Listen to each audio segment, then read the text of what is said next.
बिहार की पूर्व मुख्यमंत्री रेणु देवी को भवन निर्माण विभाग द्वारा पेनल्टी देने का नोटिस आया है। इसको लेकर बिहार में सियासत गर्म हो गई है। रेणु देवी ने नीतीश सरकार पर जबरन परेशान करने का आरोप लगाया है। उन्होंने कहा कि एक दिन पहले आवास अलॉट किया गया, लेकिन पहले ही पेनल्टी भरने की नोटिस आ जाती है, जबकि यह घर रहने लायक बनाने में अभी 15 दिन लगेगा। रेणु देवी के आवंटित आवास का जायजा लिया हमारे संवाददाता राजीव कमल ने। बिहार की पूर्व उप मुख्यमंत्री रेणु देवी के आवास पर हम अभी मौजूद हैं, जो अभी रेनोवेट हो रहा है, मतलब कि उसको मरम्मत किया जा रहा है। उनको अलॉटेड किया गया है, कल ही अलॉटेड हुआ है, जिसको लेकर रेणु देवी एक तरीके से उन्होंने कहना है कि हमको अचानक ये कल हमें मिला है और उससे पहले हमें नोटिस आ जाती है कि हमें पेनाल्टी देना है। लगभग 2 लाख से ऊपर की पेनाल्टी। आप तस्वीरें देख सकते हैं घर की क्या हालात हैं, बहुत ही खराब हालात है। रेणु देवी का कहना है कि मुझे जो स्थिति मिली थी ये घर वो रहने लायक नहीं है और रहने की स्थिति पहले रेनोवेट कराया जा रहा है। देख सकते हैं कि कम से कम कह रही हैं कि 10 दिन रेनोवेट करने से ज़्यादा लगेगा। स्थिति देख सकते हैं, किचन की स्थिति आप दिखाने की कोशिश करेंगे। ये देख सकते हैं किचन की स्थिति कितनी खराब है, कितनी छोटी है।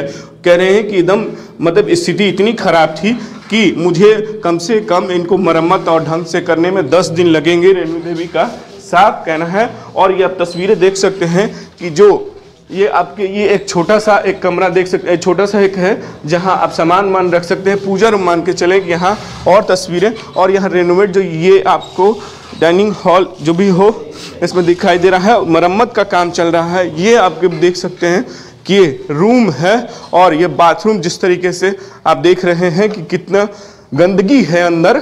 और एक पूर्व उप मुख्यमंत्री के आवास की स्थिति आप देख सकते हैं, जो उनको छोड़कर यहाँ शिफ्ट होना है। ये देख सकते हैं जो बाथरूम है उसको अभी बनाया जा रहा है। मतलब स्थिति जो है वो फिलहाल ठीक नहीं है।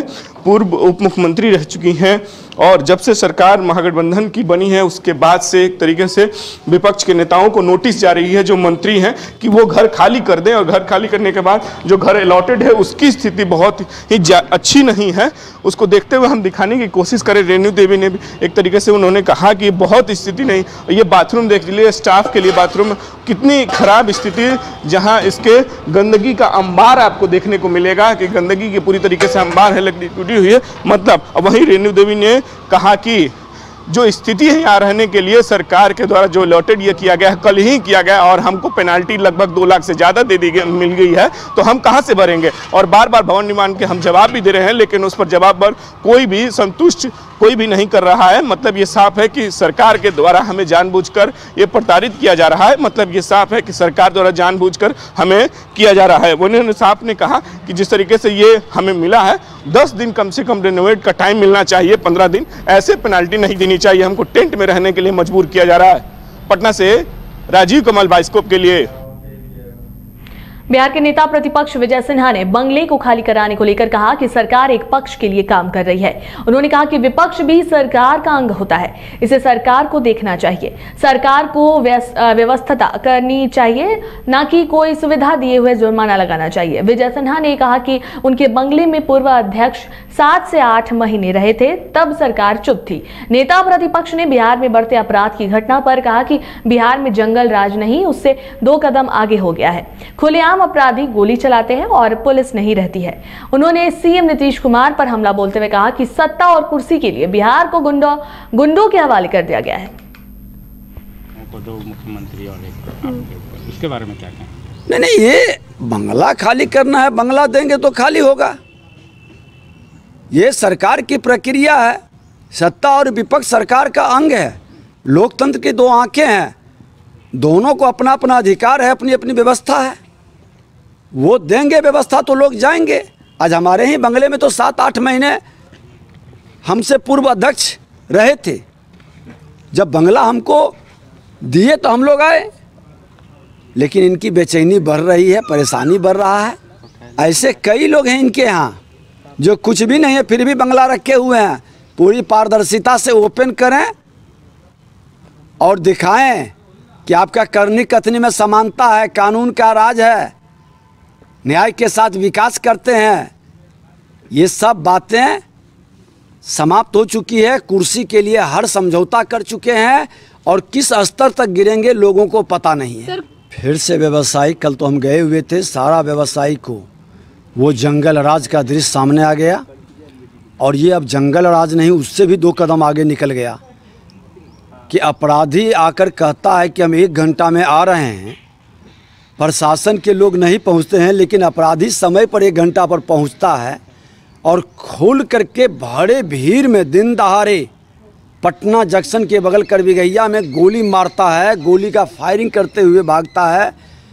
पब्लिक रगेद कर पकड़ती है और जब पब्लिक पकड़ती है, उसकी धुनाई शुरू करती है, तब पुलिस प्रशासन पहुंच के उसको संरक्षित करके थाना ले जाते हैं कुटुंब के तरह। ये मानसिकता पुलिस प्रशासन पहले क्यों नहीं आई? जब वहाँ हंगामा हुआ, वहाँ पर झगड़ा का वातावरण, आपका पेट्रोलिंग।